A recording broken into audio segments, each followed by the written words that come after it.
Mother's Day. This weekend is Mother's Day, and for those of you who are mothers out there, I just want to honor you and just say that God has given you everything you need, all the grace that you need in order to be a mom to the children you have. I'm already learning, just watching my two sisters with their little ones, just how much work it is to be a mom, and soon I'll know myself very soon. But just watching them, I just realized that, wow, even on the hardest days, God has truly given them the grace to do all that they need to do to raise those boys. And so I hope that your family is loving on you and honoring you today. But for some of you, I know that Mother's Day is probably not the most happy day. You know, there could be multiple reasons for that. But personally, I'm going to share a little bit about my own story and what Mother's Day means to me. If you haven't already seen, I'm about 8.5 months pregnant, and I'm due June 18th on Father's Day. So really soon here, and you know, it wasn't the easiest road for my husband and I to get pregnant. It actually took quite a few years, and we went through a lot of hard times, a lot of nights where we cried, a lot of times where, you know, we were frustrated, and I would say just overall we had a lot of sorrow in that season of waiting, but we are expecting our daughter, Madeline Joy, and God has definitely given us our joy for sorrow. And looking back, as I think about the upcoming Mother's Day, I think about how, you know, there were so many Mother's Days where I was almost just kind of thinking to myself inwardly, you know, I wonder if I'll ever become a mom.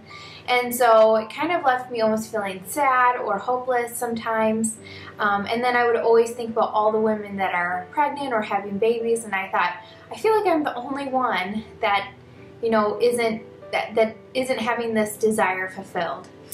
And then Mother's Day actually became a little more monumental the past 2 years, because 2 years ago my older sister told my mom that she was expecting her first child. And then last year my younger sister told my mom and my dad that they were expecting their first child as well.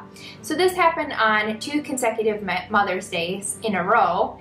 And as you can imagine, it was a bittersweet time for my husband and I, because we, you know, we were so excited to become aunts and uncles to these precious little boys, but at the same time we were thinking, okay, when is our time coming, or will it?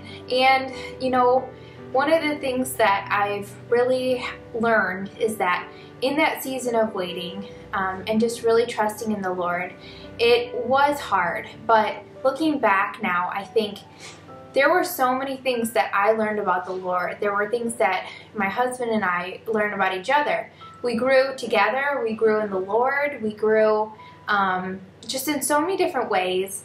And so it wasn't all bad, but it was definitely difficult. And so looking at this Mother's Day coming up, I see now that God's promise has been fulfilled in our lives, and it just puts a whole different light on Mother's Day, because it really makes me see how God always brings beauty from our ashes. And you know, that's something else is that it's really reminding me of, is that throughout life we have so many different seasons that we go through. And you know, for me, I talked about how in my teen years I went through eating disorders, and then really in my 20s I went through a really long time of wanting to get pregnant, and it wasn't happening.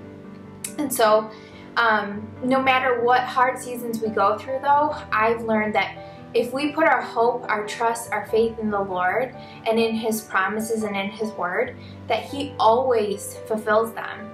And so I can look back at every situation that I've been through, everything that's been hard in my life, and I can honestly say that God is so faithful to His Word and to His promises, and He's never let me down. And so now this is just one more story of beauty for ashes. And I even think it's special how she's due on Father's Day, because it just feels like it's a gift from our Father to us, you know. And so that's just so like the Lord. Whatever it is that you've gone through, if it's so hard, just trust that God is able to redeem the situation, that He's able to bring beauty from ashes. And also know that if you're in a season of waiting, that you're not alone. That was another thing. I sometimes felt like I was alone and like I was the only one that was waiting for a baby. But something I've learned since I've been pregnant and now almost approaching my due date is that, you know, we'll always be in one season of waiting or another. So even if you're in a season of waiting that looks similar to the one that I was in, eventually you'll find yourself in a different season of waiting. And so everybody is going through seasons of waiting, and if they're not right now, they will be eventually. But now I'm in the season where I'm thinking about becoming a mom and how my life will change, and there's so many things to think about with expecting your first baby. But you know, it's truly about coming back to the Lord and just reminding yourself that if He's been faithful once in your life, He'll be faithful again. And just clinging to those promises in His Word and know that He is always faithful to it. And He is the great Redeemer. He can turn something that is just so, like you don't even know how something good could come of it. And He can turn it into something beautiful. So that's what Mother's Day means to me, is that it's truly a redeeming time that just shows the faithfulness of God. And know that if He did it for me, that He can do it for you. So if you're a mom today, I just hope you have the most wonderful, blessed day, and that you know how loved you are. And if you're waiting for a baby, just know that God is faithful.